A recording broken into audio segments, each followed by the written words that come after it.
Hey everybody, welcome back to my channel. And unbelievable the reaction out there on the internet and talking to a lot of photographers here where I'm from about this feature that's in the beta version of Photoshop called Generative Fill. Wow, are people going crazy over this? So I'm going to take some time to show you or just discuss what it is. I'm not going to show you how to do it because there's plenty of YouTubers out there that are showing you the feature in the beta version. But what I'm going to focus on is the 4 categories of attitudes that people are having toward this new feature. Are we ready for this? Let's do it.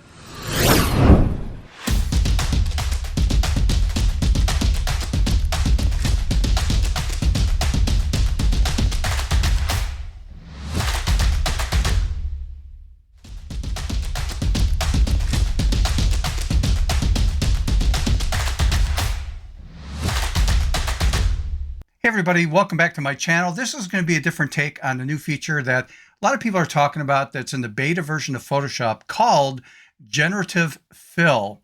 And I'll explain what that is as a concept, but unbelievable the reaction we're getting from different photographers and people's attitude toward their careers by using the software. So a lot of controversy out there, and that's what I'm going to focus on. I'll show you what it is as a concept, but we're going to find that people are falling into usually one of 4 different categories based on their reaction to this. And it's really interesting how crazy the internet is, getting over AI and this feature that, again, is in Photoshop. Now, before I get started with this quickly, if you could do me a favor, like this video, subscribe and hit that notification bell. That way you'll get notified on the next video I upload. And again, if you're new to here, welcome. And this channel is really dedicated toward the philosophy of working as a photographer and as a photo artist, and what is the difference between the two, and a lot of tips and tricks and techniques that we should know about to expand our creativity and sort of work out of the box and think differently in our career as a photographer and, again, as a photo artist. Okay, so let's take a look at what is Generation Fill as a concept. And I actually did this with a client shoot. And one of the things we need to know is that for right now, because there's a lot of legal implications that are not well defined, I should say, with this technology. And that is right now in the beta version, you cannot use this with clients for selling. I was doing a shoot for a client. She had just turned 40. She wanted some photographs done.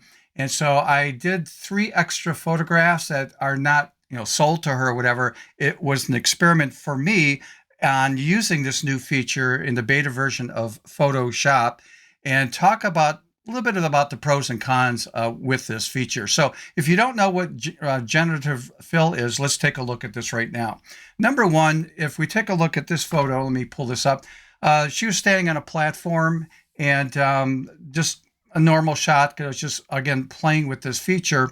And what I did was I actually put in a command that said a front door to a city office building or something like that. I don't really remember exactly what it was, but it ended up generating a background that looked like this. And what was amazing on this is the shadows and everything. I mean, it really looks like she was standing in front of a door to a big building, office building or something in a city. My jaw dropped. Now, it didn't come out 100% perfect, but about 95%. Was like right on, and I just had to do a little touch up with some of our Photoshop tools that we should be familiar with, and got done with this pretty quick. Another image is her on the same bench, and the command I put in there was being in a museum room. And of course, I had to regenerate this maybe 2 or 3 times to get something that I really liked. But what really blew me away is this is the image. And it actually picked up the reflections of her red shoes and stuff. It was crazy. And again, maybe about 90 to 95% done. And I had to do a little cleanup and touch up, a little bit of cloning and healing brush and that kind of stuff. But unbelievable the results I was getting with this. Now, the last one is an image I'm going to show you with a background that is in the studio. It's a cloth backdrop. And it's designed, that backdrop, for a person to be either standing or sitting on a stool, but it's not designed if you decide to sit on the floor. So I had her sit on the floor because I was thinking I wonder what this new feature, this AI feature in Photoshop could do.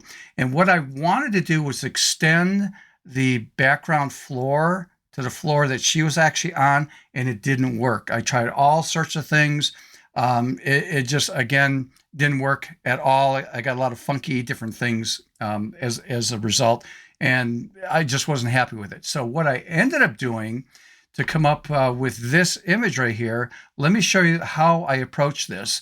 And that was in Photoshop, I just used the select subject feature, and then I inverted it with believe it's Shift Control I or Shift Command I in a Mac to just inverse that selection. And then I did the generative fill, I should say. And when I clicked on the button, I just typed in, and I'm trying to remember what I did, but it was like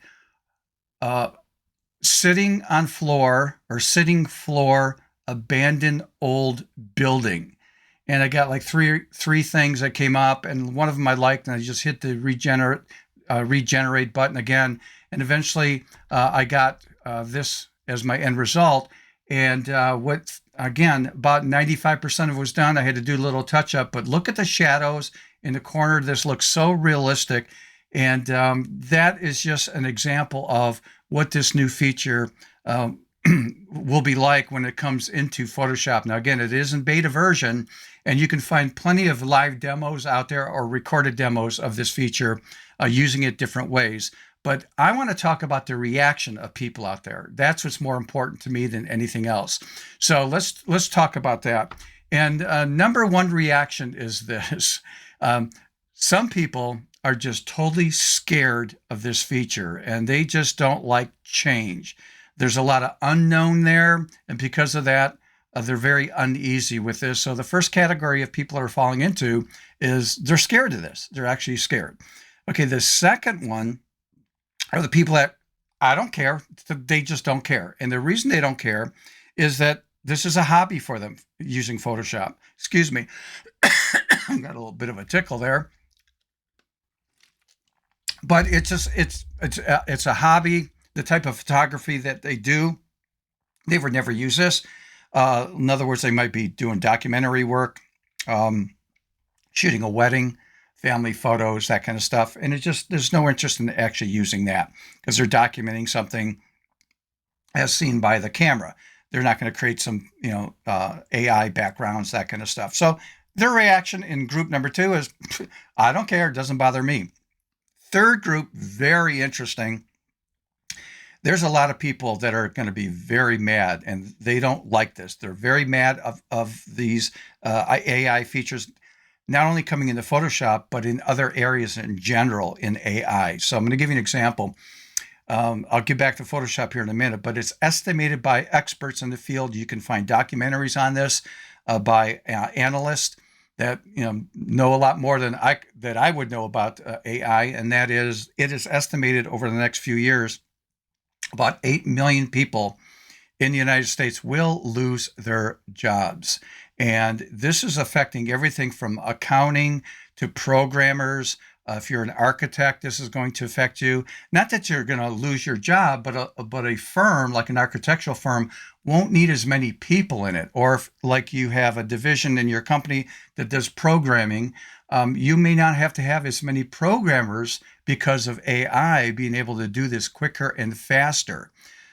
Now let's talk about Photoshop, though, and that is, it allows me to work quicker and faster by doing creative things in Photoshop. And a lot of people don't like that because it diminishes their skill in Photoshop to make it easier for other people to do that they had to do, say, the traditional way or longer way. And it just, again, their skill level goes down. If you're an illustrator, I hate to say it, you're going to be in trouble. This is really going to affect illustrators and designers. This is going to have a big impact on your career. So whether you like it or not, you got to be prepared for it. And you might fight it, but AI is here. It's here to stay, and it will only get better over time. So a lot of people fall into the category of, I'm mad, I don't like this.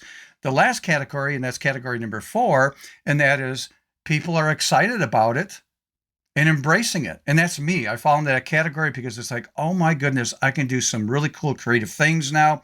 I can do it much faster and easier. Time is money for me. So me and a lot of other people, we're just all jazzed up, and we're really, really excited about the AI being put into Adobe Photoshop. Now, again, it's in the beta version only. When it will be released to the our regular version for consumers and that, I have no idea when that will happen.